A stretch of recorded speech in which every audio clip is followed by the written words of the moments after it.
Je vais prendre le menu du jour avec le tartare de bœuf, mais bien cuit, s'il vous plaît. Voulez-vous un steak plutôt? Il y en a un délicieux sur la carte. Mais vous êtes reconnu pour vos tartares, non? Oui, mais un tartare, c'est cru. Mais moi, je le veux bien cuit.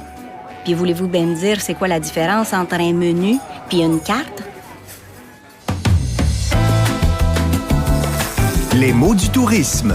Pour avoir le bon mot partout, tout le temps.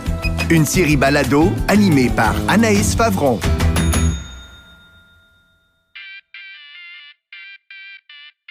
L'Office québécois de la langue française définit ainsi le mot menu.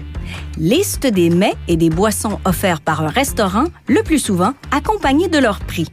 Certains restaurants proposent des menus organisés en table d'hôte, d'autres une sélection de plats à la carte. D'ailleurs, on emploie peu le terme « carte au Québec ». On l'entend surtout en Europe francophone. On va l'utiliser pour parler de la carte des vins ou de la carte des desserts, qui font référence à un ensemble d'aliments du même type.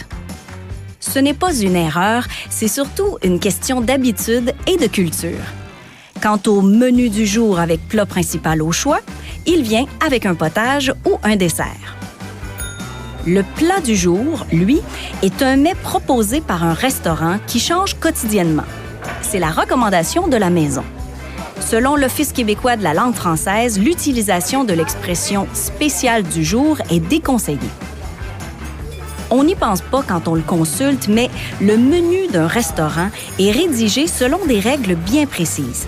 Il doit, par exemple, attirer l'attention des clients rapidement. On évite d'utiliser un déterminant et on va droit au but en nommant le plat.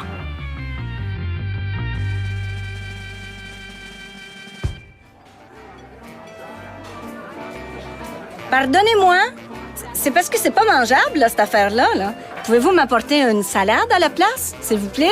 Vous allez la prendre avec ou sans laitue?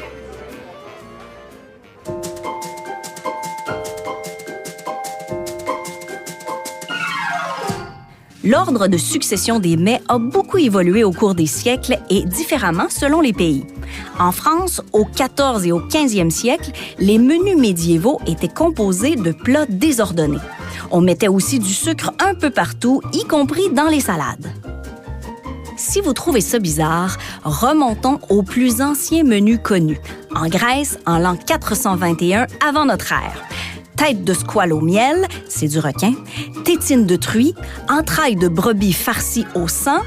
On dirait que l'idée d'une salade sucrée est pas si pire, finalement. Certains menus célèbres ont été minutieusement conservés au fil des siècles. C'est le cas notamment d'un repas servi par la ville de Paris à Catherine de Médicis, l'épouse d'Henri II, 4 jours après son couronnement, le 14 juin 1549. Imaginez le menu. Cochon et poulet cuisinés de 1001 façons. 30 pains, 33 faisans, 21 cygnes, 9 grues, 33 aigrettes, 33 héronnons, 33 chevaux, 66 poulets d'Inde, 30 chapons, 99 petits poulets au vinaigre, 6 cochons, 99 rennes ronds, aucune idée c'est quoi, des bébés reines, 3 outardeaux, 13 étourneaux, 90 cailles, et ça, c'est seulement une partie du menu. Ce qui étonne encore plus que le menu lui-même, ce sont les nombres précis. Pourquoi 66 Lapro et pas 60 ou 70? L'une des théories est que la reine était superstitieuse.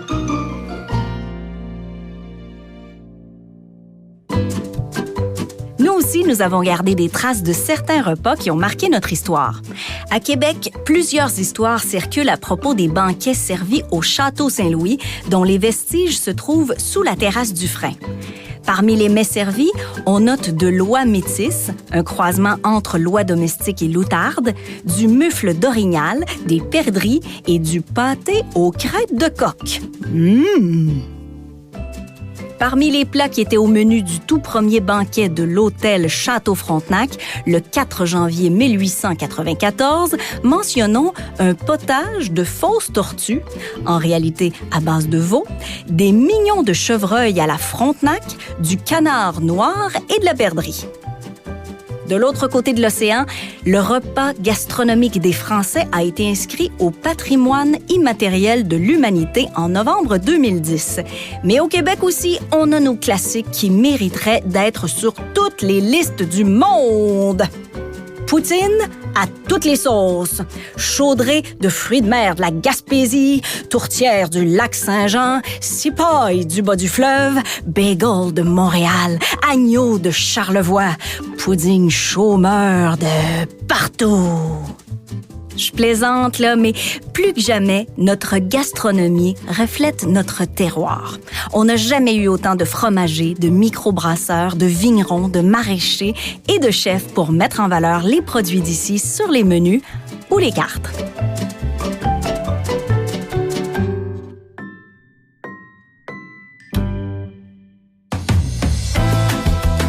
Les mots du tourisme est une création Coyote Audio, réalisée avec la contribution financière de l'Office québécois de la langue française. Animation, Anaïs Favron. Recherche et rédaction, Marie-Julie Gagnon. Prise de son, Underground. Réalisation, Stéphanie Mignacca. Idée originale, Robert Nadeau et Jacques Labelle. Retrouvez tous les épisodes de la série Les mots du tourisme sur votre application balado préférée.